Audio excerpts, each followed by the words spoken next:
14 German fighters were closing fast. Ahead, a battered bomber formation bled fuel and fire.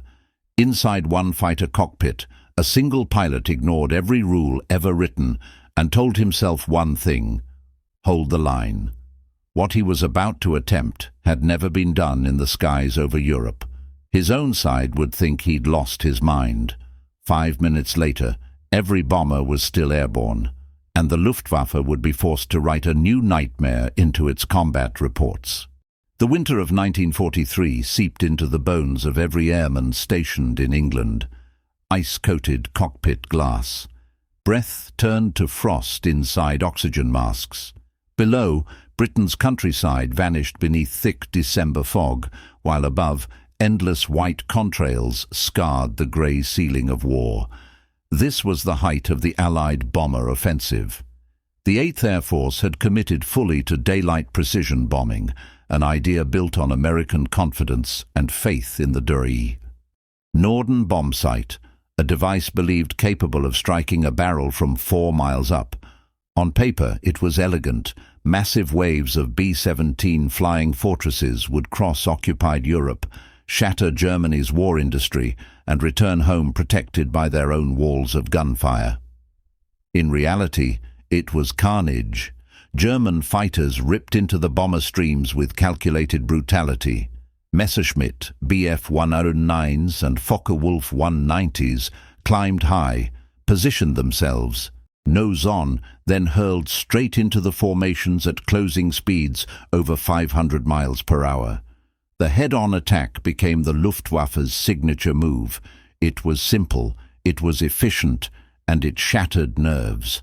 The bombers had no true forward-firing defense. Their nose turrets carried twin 50-caliber guns, but gunners had only seconds to track, lead, and fire before enemy fighters flashed past or straight through the formation. Most B-17s were lost without ever landing a meaningful hit. The gunners knew it, the pilots knew it, the Germans knew it. By December, some missions suffered losses exceeding 20%. Entire squadrons vanished over rail yards and industrial valleys. Crews flew their tours with grim acceptance, counting missions like prison days, fully aware that survival was a matter of chance. Into this reality stepped thousands of young men who had never seen combat: farm boys from Iowa, mechanics from Detroit, students, factory workers, volunteers, and draftees, all climbing into thin aluminum aircraft and flying directly into storms of steel. They learned formation discipline, oxygen management, how to aim a gun through frozen gloves, but no one taught them how to survive a head-on attack. There was no manual for that, only luck. The 8th Air Force tried everything: tighter formations, stacked altitudes, escort fighters when range allowed, but in late 1943, P-47 Thunderbolts and P-38 Lightnings barely reached Germany's edge before turning back. The bombers flew alone over the heart of the Reich, and the Luftwaffe waited. The sound of it all was overwhelming, the roar of Wright Cyclone engines at cruise power, the metallic clatter of gun turrets swiveling, the radio crackle of pilots calling out threats. Then came the scream of diving fighters, the hammering punch of 20mm cannon rounds tearing through aluminum, the dull, wet impact of bullets hitting flesh, and sometimes the worst sound of all: silence when an engine died or a wing folded and a bomber began its long fall toward Earth. It was into this crucible that First Lieutenant James Howell Howard flew his 23rd mission. Howard did not look like a man destined to change history. He was quiet, measured, a thinker, not a showman. Born in Canton, China in 1913 to missionary parents, Howard grew up surrounded by unfamiliar languages, cultures, and uncertainty. His father ran a medical mission. His mother taught school. From an early age, Howard learned how to solve problems with limited resources and no backup. He returned to the United States for college, enrolled at Pomona, and studied pre-medicine. But aviation pulled harder than anatomy. In 1937, he left school and joined the Navy as an aviation cadet. He washed out, not for lack of skill, but due to a minor medical disqualification. For most men, that would have been the end. For Howard, it was a detour. He returned to China and joined the American volunteer group, the Flying Tigers, in 1941. Under Claire Chennault, he flew P-40 Warhawks against Japanese bombers and fighters over Burma and southern China. The Flying Tigers fought outnumbered, undersupplied and isolated.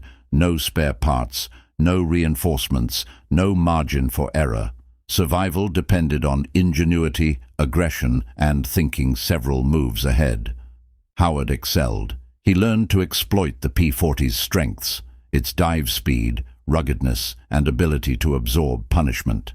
He baited enemies into bad positions, used sun and cloud for cover, and never fought fair.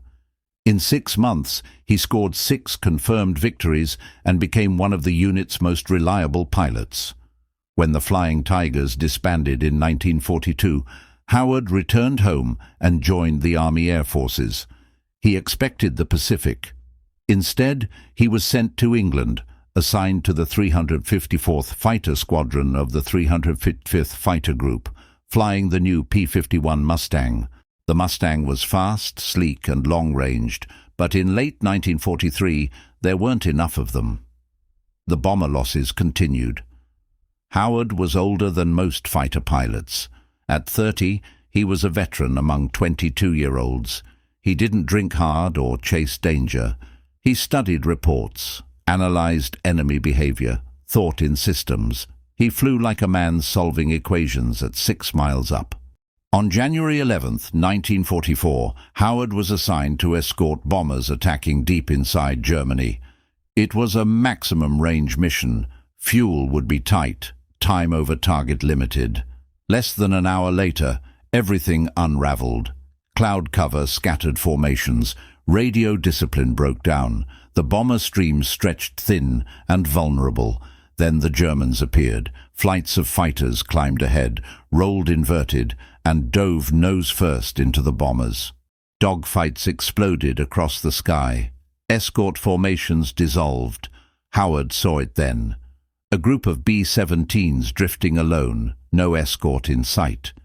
Below them, at least a dozen German fighters climbed into position. Howard checked fuel, checked the sky, tried the radio. Nothing. If he turned back now, he might live. If he stayed, he would be outnumbered more than 10 to 1.